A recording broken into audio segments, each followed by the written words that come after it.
Hey everybody, this is Seth Haynes from musiciansguide to hustling.com. We are back today with another interview.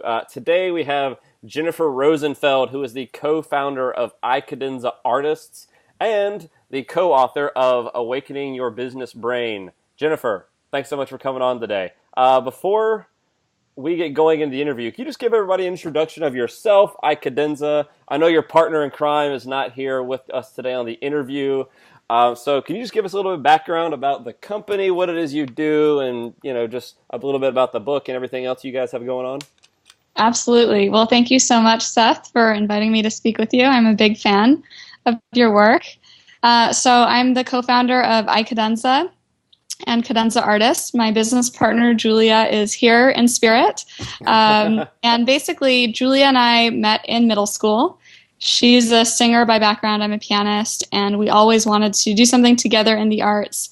And we became really interested in this notion of how musicians get such wonderful training in school, but they don't often have the skills to translate that into the kind of career that they want that will be financially viable and fulfilling. So we started iCadenza back in 2009 to provide coaching and consulting and really education to musicians to help them launch projects and accomplish their goals. And we've found that what is missing for a lot of musicians is both information about what skills they need to build, but also some work on the internal side in terms of how do I overcome my fears, how do I build confidence, how do I set up a framework inside my head that is supportive to my dreams and not destructive to it. So Right. That's a very eloquent way to put that. Yeah. So, and it's interesting because I think as musicians, we learn some really fantastic skills that make us great at music, but those skills don't always make us great at business or at advancing our careers. So there's a little bit of a conflict there sometimes. But then anyways, we started this work several years ago. Our consulting led us to starting our second company, Cadenza Artists, which is a talent agency that represents over 30 artists in all varieties of music, dance, performing arts projects. So we also have experience in terms of the booking side of things. What does it mean to sell talent in the marketplace and all of that? So that's kind of the big overview. Right. And just so before we dive into anything here, you have a very legit business school background too. So for anyone watching, this is the real deal here. Jennifer's got this stuff on absolute lockdown. I mean, it's all in the book here. But so I think the thing you said about kind of how musicians, we have this we as musicians, we have this very rigorous, formalized kind of structure to approaching a very hyper specific topic.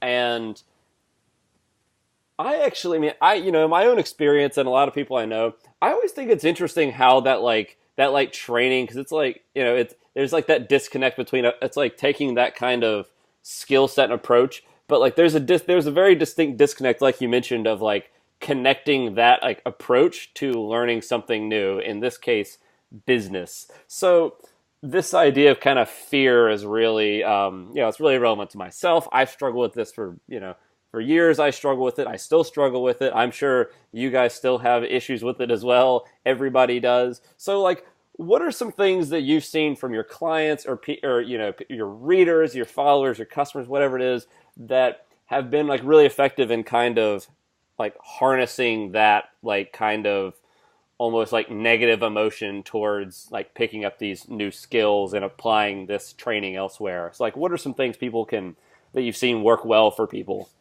It's a big topic. Yeah. Fear is... Sorry, I just busted that can of worms. It's okay. It's good. Fear is very real and it's universal, which I think is, as you said, it's helpful to remind ourselves of that, because sometimes we can feel so alone or feel like, I can't believe that I feel this way. No one else must have these doubts or concerns. Look how happy and successful everybody is on my Facebook feed. Exactly. What's wrong with me? Exactly. Social media certainly doesn't help in terms of giving us a realistic picture of where everyone is at. But, I think it's interesting. I think being a musician teaches you such really important skills and qualities. And something that we see so often among musicians is this perfectionism, which is fantastic. And I really think with any quality, it has its positive attributes and also has a bit of a dark side. And Sure, totally. I think with perfectionism, when it comes to moving on the career side or on the business side, it's kind of like the Wild West. It's not like music. It's not like music where you can practice and perfect, where you can be prepared for every scenario as best you can, where you can really rehearse things and you know what's going to work once you get on stage. With business and moving your career forward, it requires so much experimentation and so much putting stuff out there and not getting any response or not getting a positive response right. There's getting a lot, negative response. Yeah, there's a ton of just like, oh my God, I don't want to send this email. But even when you send the email, like 90% of the time, you may never even hear back from them. Yeah, exactly.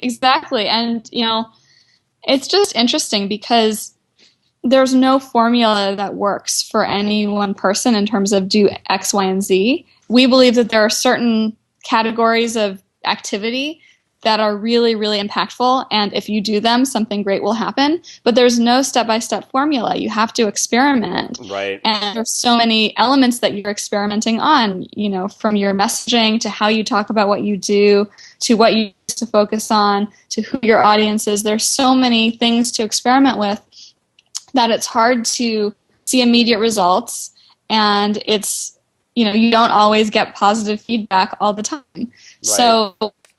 So many people in music especially, most of the musicians we talk to are incredibly humble, kind, non-assuming people who don't want to be the center of attention necessarily. Right. And they have this belief that in order to succeed or in order to, get to where they want to be, they have to become arrogant and self-promoting, and they don't want to be salesy. Yeah, exactly. And I don't really relate to that. I don't want to be like that.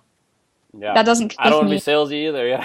Yeah. So, and it's hard because sometimes you need to put yourself out there. You need to talk to people. You need to get into conversation, and that can feel unnatural if you're more introverted or you want to just be in the practice room. And so I think some things that help deal with it are, number one, acknowledging that it's so normal. It never goes away. It never. I mean, Julia and I have been doing this work for several years now, and I still experience fear whenever I'm telling someone new or reaching out to someone with a bold request or a proposal. Mm-hmm. Julia was talking about how, a theme that she's observed in her life is that she just always feels awkward. And as do I, it's like no matter how much you do this, it still feels awkward and it still feels uncomfortable. But the thing is, we can't wait for that feeling to go away before we take action. It's moving through the action and going through it that the fear subsides, the awkwardness subsides. It's not like the fear stops and then we can go. We have to go now. So. Right. Yeah. So I don't know if that, I don't know if that helps. No, it absolutely. No, that's. I think that's great. And one other thing that I would say on that is, our minds are so powerful to create the kind of experience we want to have. And for whatever reason, I don't know why. Maybe some psychologists can explain this. It's so easy for our heads to go into the place of negative fantasy, of envisioning every possible thing that could go wrong. Right. To the greatest detail and scariest possibility. For instance, if I email this person, they're not going to respond, or they will respond and they're going to, tell me how, they hate me and how awful I'm you so are. Rude. Exactly. And then, we can think of these really big scenarios and just think about what that does to us even on a physical level. It makes us experience stress and our heartbeat goes up and all of this stuff. Right. You get sweaty palms at the keyboard. Yeah, it's a full body experience of negativity. And if we can use our minds to be deliberate about how we want to be positioned physically and mentally for what we want to see happen, that's a really powerful tool. So something that we've incorporated a lot in our own work and also with clients is trying to intentionally do the opposite. If I'm trying to do something in the world, how can I visualize or imagine what that really positive outcome is going to be? And I know that visualization is a really important technique for performers, just, Right. imagining how your stage performance is going to go. And that can translate to every single aspect of your career and the actions that you take in the world. And it's really, really helpful. Yeah, totally. Well, I think I'm sure you're familiar with Seth Godin's work, but this is what he kind of calls in the book. I think it's in Linchpin. I think so. If someone out there probably reads every Seth Godin book, you can correct me if I'm wrong, but he talks about the lizard brain, which is like, I don't know if you're familiar with that book or not, or have read it or not, but he basically talks exactly about that feeling of like, well, if I do this one thing, it's going to go to this and this and this and this, and all of a sudden, like a split second later, you're like stressing out and getting sweaty. You're like freaking out about something, and it's like nothing happened. Like Yeah. it's like you haven't even done anything. You're like, at the end of the day, it's just an email or whatever. But like, yeah, I mean, he talks about that a lot and how it's just like, I don't remember it's in the book Lynchpin, but he basically just kind of talks about how it's like that, like it's like it's like one of the oldest part of the brain. I think it's the amygdala. I think it's like one of the oldest parts of the brain of like fight or flight kind of like reaction, and it's like millions of years later or however many, it's like still a thing. So that's super interesting. I mean, and I like what you said about kind of like there's like no way there's like no way around this. It's like, I can't remember who said it. It was like a Jack London quote or something where it's like, the best way around is through. Mhm. I mean, it's probably not Jack London, whatever it is, but like, yeah, but that's a great point though. So like, what is something that you guys have, to kind of like contextualize this in your own experiences? Like, what's something that you and Julia in starting this company, like what's an example of that you guys have had to do to like kind of get over to kind of like get this thing off the ground? I mean, because this is not specific to someone just starting out. This is like, this is like everybody, it happens to everyone.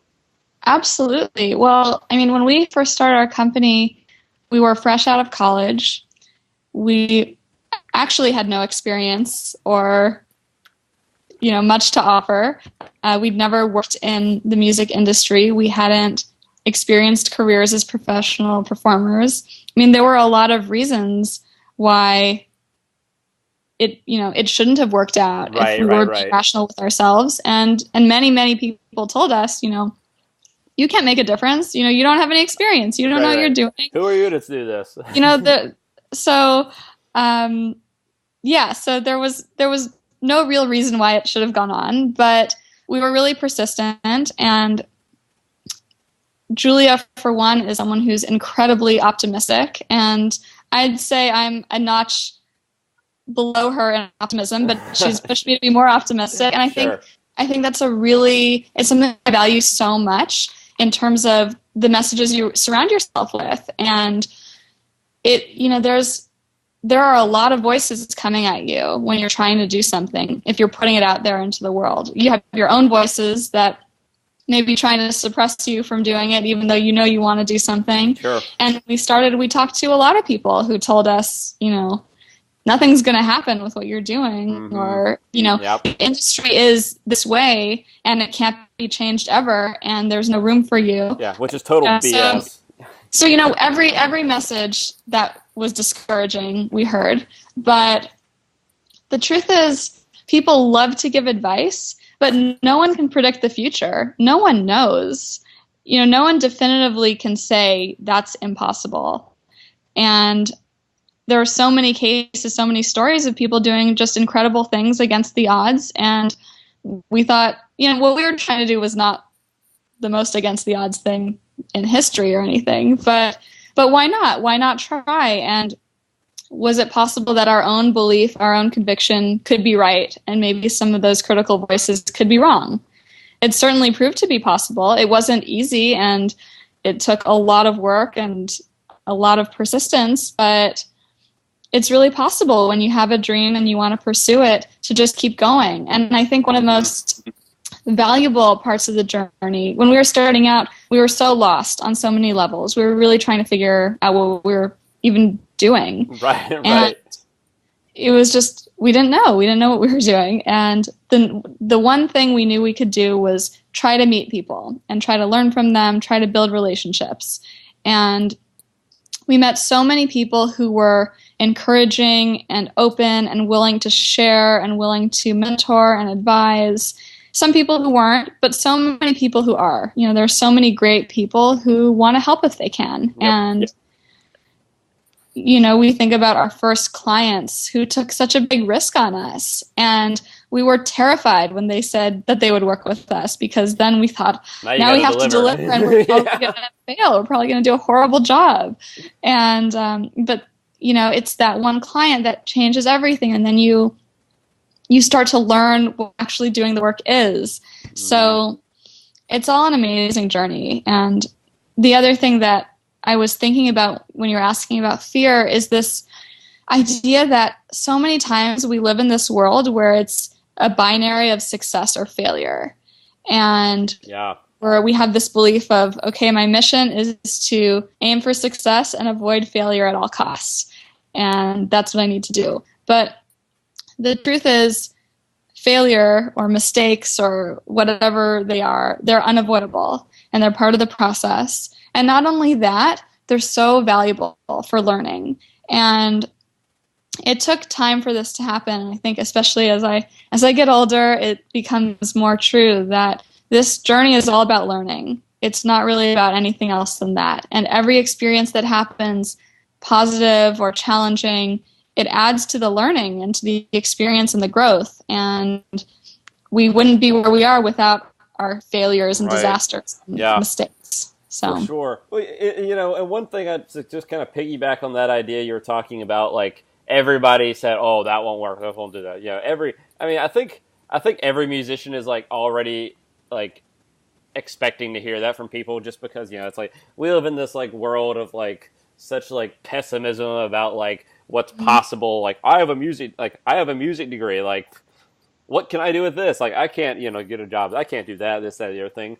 And, you know, there's always like a million reasons like not to do something. And you were talking about like why you were talking about how like when you started, there were like, you know, there's like so many naysayers about it. And I remember this. I can't remember the exact figure, but there's this quote from an interview that Ryan Holiday. I'm not sure you're familiar with him. He wrote a book called Obstacles the Way. I don't know if you're familiar or not, but it's a great book. It's a phenomenal book.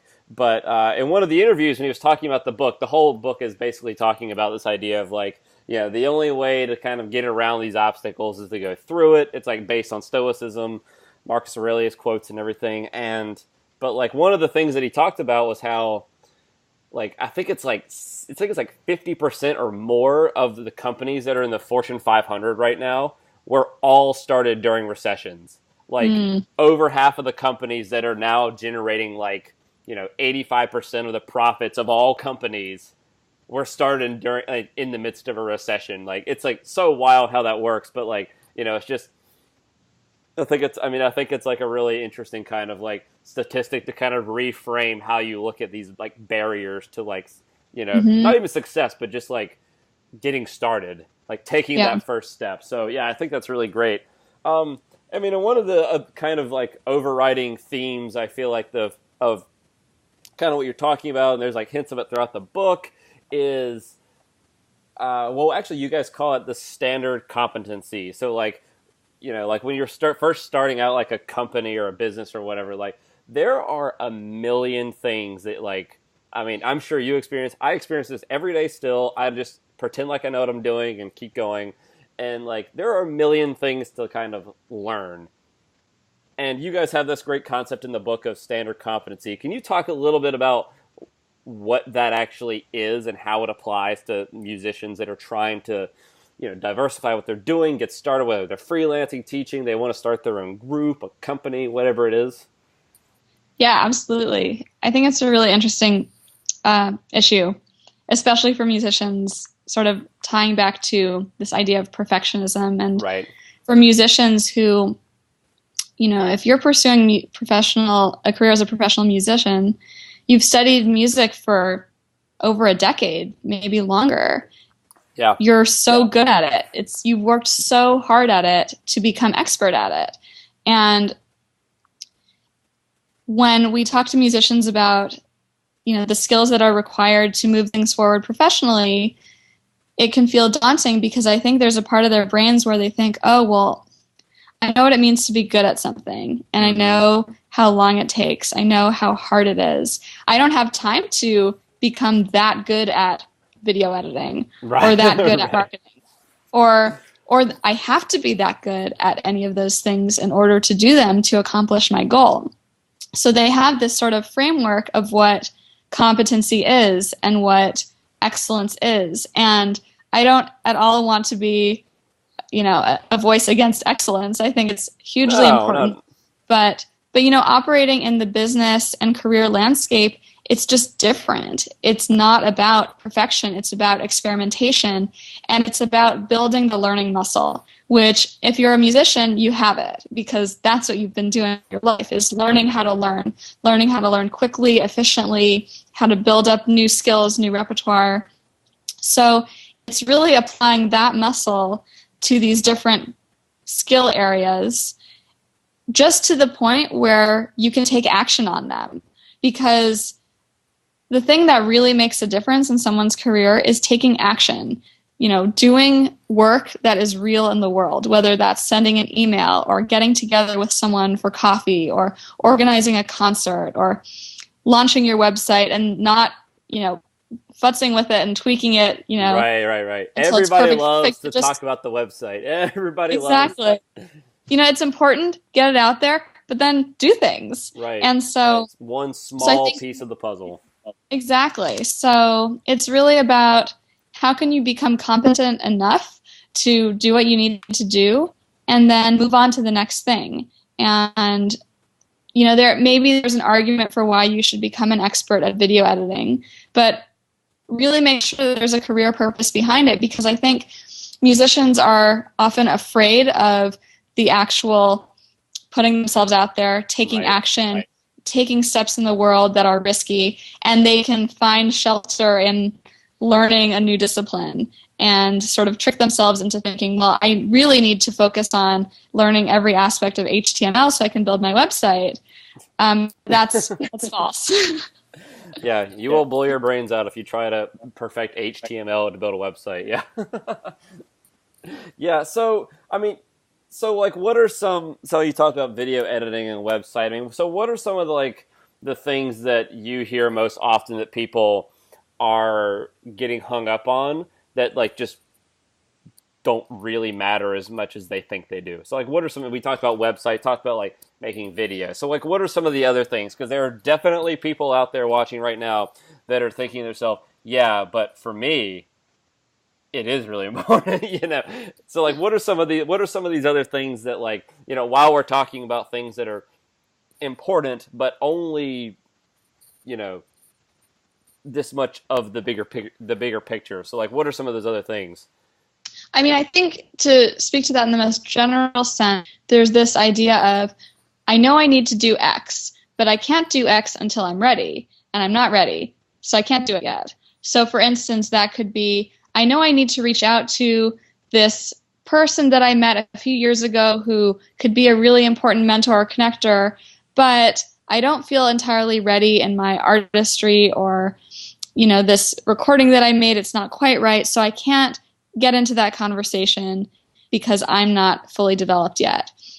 So we find a lot with musicians that they come up with reasons for why they're not ready to do something. And when it comes to taking action in the world that makes a difference in your career, I would say that 9 times out of 10, that involves other people, that involves making a connection, whether it's trying to make a connection with an online audience to build a fan base, or whether it's networking and building relationships one-to-one. That's where it all happens. Everything that has moved us forward in our company has been exactly that. Right. Because pursuing a career in music, you can't do it alone. If you want someone to present you in a concert, you can't do it alone. You need them. You need so many constituents. So I think the most important thing that anyone can be doing in their career is building relationships.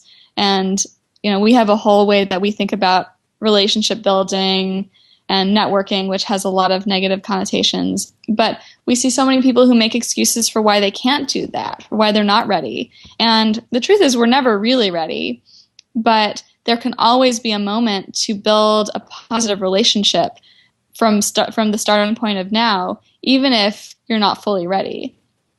So I think a lot of it is sort of challenging assumptions that are in your head about what readiness means. The other thing that I would say that comes up a lot is this idea that the biggest thing that's holding me back is money. That I have this thing I want to do, but I don't have money. And that's my biggest problem. And I don't want to minimize the fact that that is real and that is something that many, many musicians and artists experience. But I want to challenge the notion that the absence of money is completely standing in the way of progress. Because, first of all, countless musicians have been in the exact same situation and have overcome it. And they were able to overcome it because they didn't view lack of money as the obstacle. You know, maybe they viewed it as the opportunity, something that required them to be more creative. Or, you know, they understood that there were other ways to make things happen, because there's always other ways. So I found that musicians who fundamentally view money and lack of money as the obstacle that's preventing them from going where they want to go have trouble in getting there because their eyes are not open to the other pathways. Right. Yeah, I don't know if you're familiar with Chase Jarvis at all. For anyone watching that isn't, he's like a really very like famous photographer who is he founded CreativeLive.com. If you're familiar with that, it's an online platform for creatives to learn business skills. Hugely successful guy. I mean, he's like the guy that like Nike will call when they want to shoot like a skiing commercial or something. Like he's like the guy for this kind of stuff. And one of the things he talks about a lot is that, you know, and it's like, and everything he talks about is like through the lens of creatives, so it's like super relevant. But he talks about how often he like purposely imposes like kind of barriers for himself.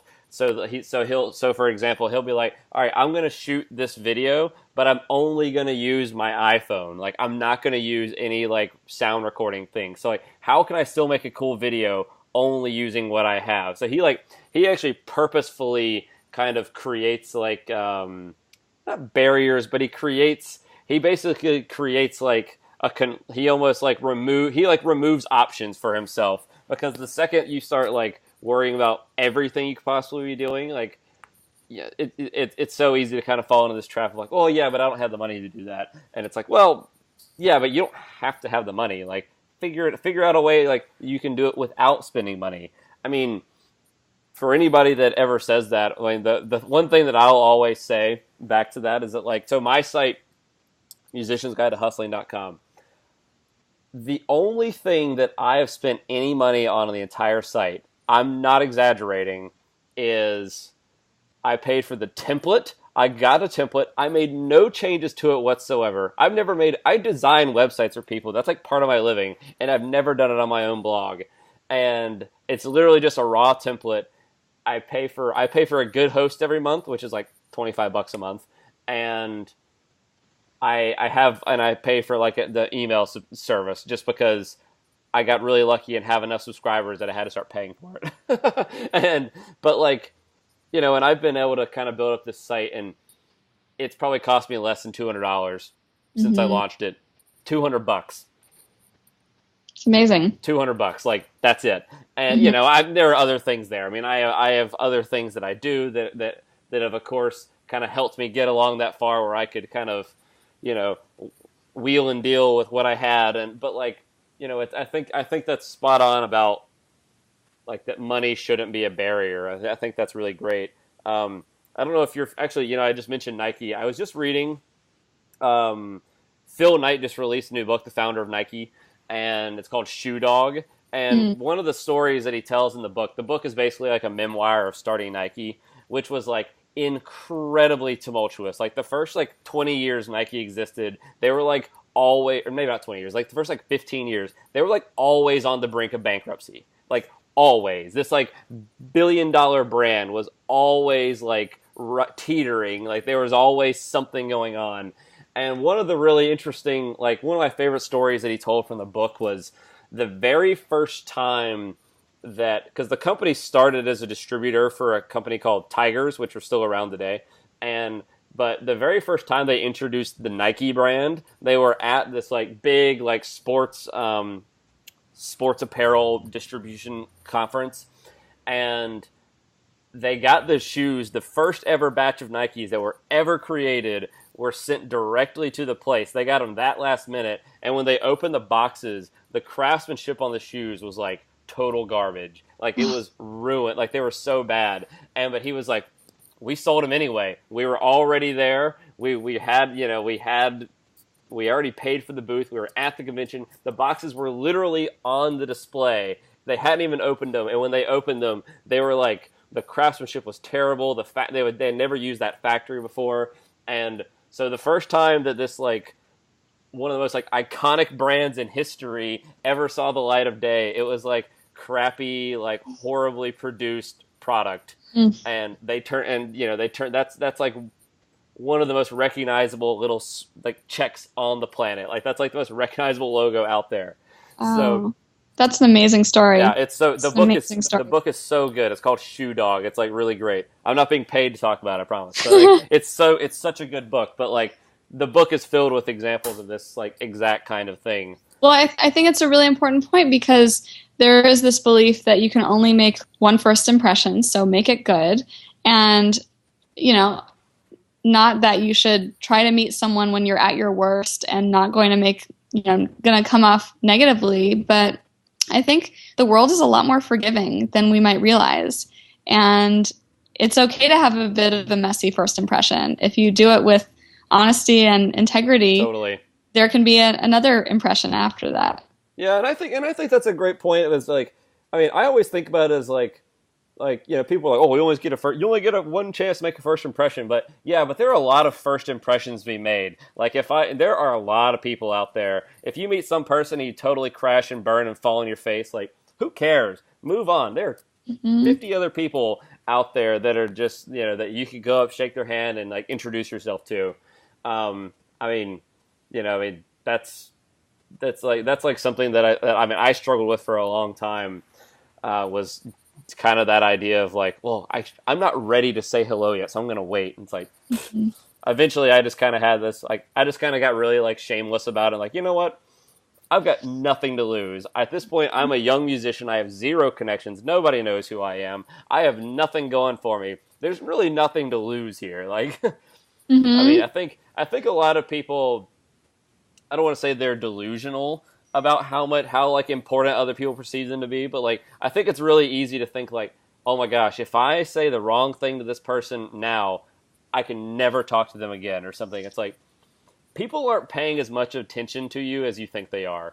I think that's like kind of like that, like people can kind of get like rubbed the wrong way, I think, when I tell that to them sometimes. But like it's not meant to be like mean or anything. It's just people are so busy, especially like people that you could really, especially like upper level people, like when you're like connecting with these people like kind of higher up the food chain than you, they're incredibly busy. They meet a lot of people. They see a ton of people. Like they're probably not all that like nobody's like judging you like every second of the day like at all. They have so many other things going on.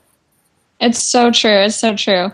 We tend to really think of ourselves as the center of this universe of scrutiny.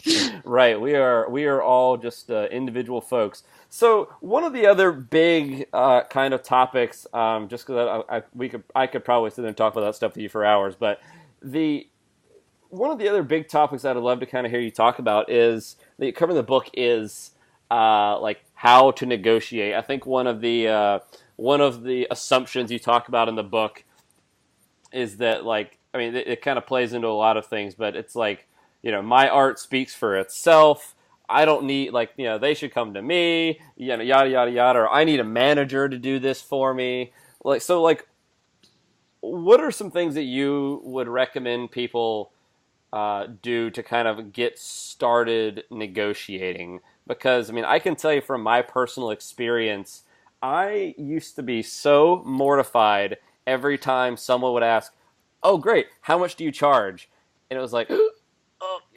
I don't, because I think, kind of the lizard brain kicks in. It's like, if I say too much, they're gonna go away and leave, and I won't get anything. So then I used to knee-jerk reaction, like, I would just lowball it just to get the gig, which now I want to go back and, like, smack myself in the head for that. But like, I think that's a really common thing with people. I'm definitely not the first person to do that. So what are some things that people can do that keep in mind, and some action steps they could take to kind of get started, learning how to negotiate?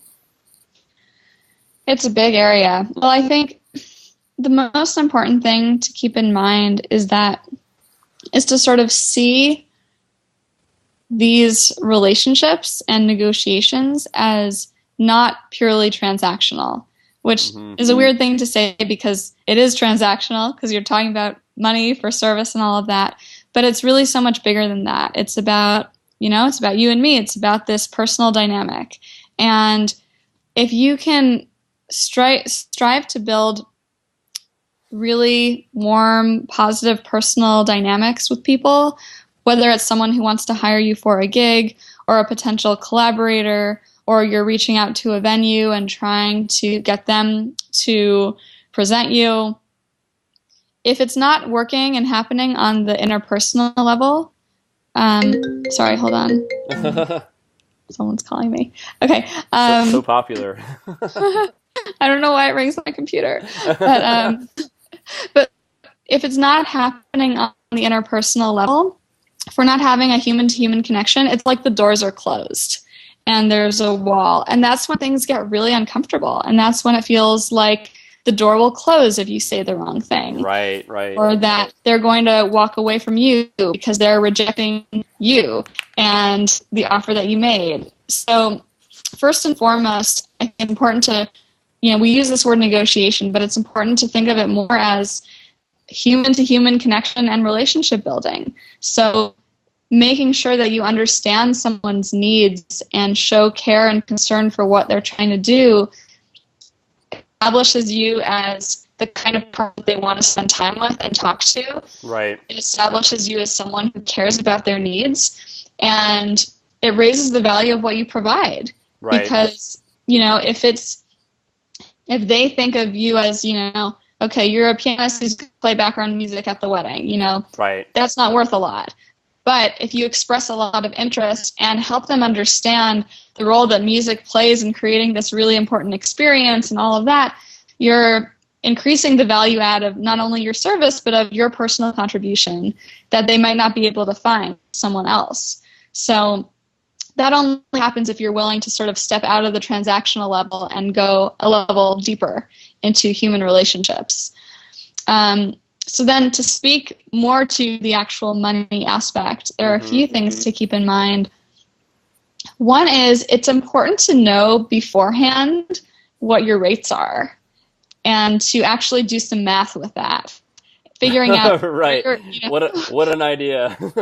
Crazy idea, I mean, there are a lot of ways easy to forget about. It is easy to forget about. Sometimes we'll just make stuff up on the fly. It's never good to quote things on the fly. It's better to be prepared in advance, or if you're not ready to quote a number, take time to prepare and put it together. Another strategy could be ask that person to offer a number first, but that's still not good if you haven't thought about it on your end and done the calculation of what are my costs? How much is this going to cost me to do this, to take this opportunity? Right. Actually, hang tight 1 second, Jennifer. I just do you have headphones you can plug in? I'm just gonna. This sort of like getting real crackly there for a second. I'll just edit this little chunk out. I'm here. Sorry. That's totally fine. My internet connection has just been such a freaking like nightmarishly slow in the last few days. I haven't had time to get it fixed. I'll just edit this little chunk out here. I just don't want it to get so crackly.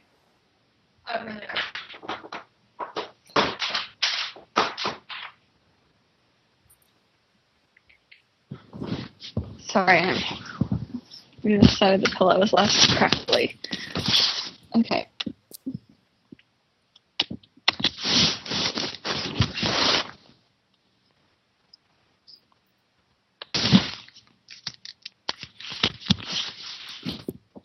So maybe we can just hop back to the where you started talking about the actual numbers of negotiation. Okay. Just as a spot for me to go back and cut to. I'm okay. I'm a great example of someone that is barely good enough with editing stuff, and Oh, me so too. Me too. That's how it should be. yeah, that's like I can basically get in Audacity and cut like a few seconds out, but not much more than that. Yep, me too. Anyway, yeah. So let's. I'll just give it like 5 seconds, and then you can just start from. So in terms of the actual numbers, all right. Okay. So, in terms of the actual numbers part of the negotiation, there are a few things to keep in mind. It's always better to be prepared going into a negotiation. Studies have shown, and I've read in negotiation books, that people who are prepared before they negotiate always do better. That's just how it is. So, why not prepare? And Right. Good idea. so, Yeah, which is so how strikingly do easy to not to exactly. overlook. So then the question is, well, how do you prepare? How do you set your rates? Well, there are a few ways to do it. One is that it's very important to have what your costs are. Musicians don't always think about the full costs associated with taking opportunity. So, there's the gas and the travel, or what will it cost you to actually go there? What are the opportunities that you're getting up? What are the trade-offs in Yep. terms of your time? What are the other considerations? Are there other costs associated with this performance? For instance, maybe you need to hire an accompanist, or maybe you need to take some lessons or work with a coach to prepare, or whatever it is. So try to be mindful of all of those costs. It doesn't mean that you should absolutely not accept a gig if it doesn't cover your costs, but if it doesn't cover your costs, then there has to be some other compelling reason why you should do it. So basically, the most important thing about negotiating is it's very, very important to your reputation and to your brand to perform at your best and to go into an opportunity feeling like, I am ready to bring my A game, I'm feeling great, and I'm here to do my best work. If you're in a situation where you're not feeling that way, the work suffers. It really does. Yeah. And people can tell, and that doesn't help you in the long run. So it's important to set up the conditions where you feel like, I can do my best work. Maybe the money is not the best for this opportunity, but there are other reasons why I'm still motivated to bring my best work to this scenario. Another important thing to consider in setting your rates is trying to get a sense of what the market rates are. So maybe it's Sure. asking a few friends, and it might feel awkward to talk about it, but it's very normal, and we all benefit from when this conversation happens because it's challenging for everyone. So those are things that are important to keep in mind. And the other thing I would think about is think about what is valuable to you besides money, because you may be in a situation where you have your rate, you have what you're comfortable with, and whoever's hiring you just can't make that work. Right. Is there any way that you can expand the pie, so they say?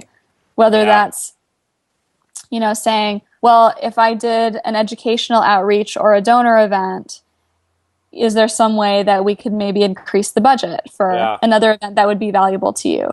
Or is there a way to get a high quality video recording out of this experience, or PR exposure, or Yeah. other sorts of things? Yeah, and I think that's a really important point. Sorry to like interrupt there, but I think that's that's something that anybody that's taken, like, I have like a marketing course on my site that I run. I mean, anyone that's taken that will have heard me talk about this idea of, like, good marketing is all adding value. And anytime you're interacting with other people, especially when it's like an organization or something where they have a lot of things they care about. There are a lot of components to that. And if you need like a little bit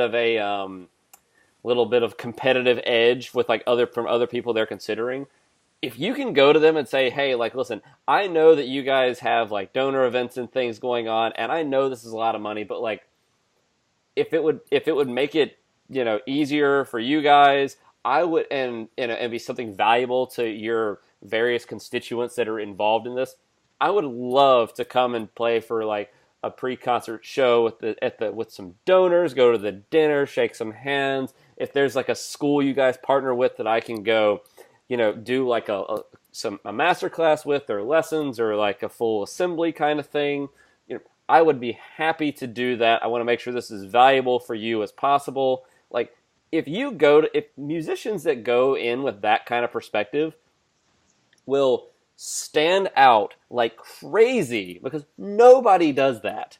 Mm-hmm. Peter Seymour from Project Trio does this a lot. When he, like, I don't know if you know Peter or know of them at all. I mean, I remember him telling me this years ago. Like, every time they pitch a concert to a concert series or something, they always tell them, I shouldn't say they always do, but they are always ready to play ball and do other stuff for them as well. And it's served them very well over the years, because they understand how to add value to the things that the person writing the check cares about.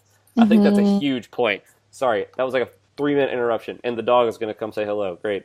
Hey, bud. Oh, Hey, so Banjo. cute. So sorry to interrupt. You were talking about like individuals like getting pitched by organizations. What are some other like negotiation strategies they can use to kind of like give themselves a little more edge?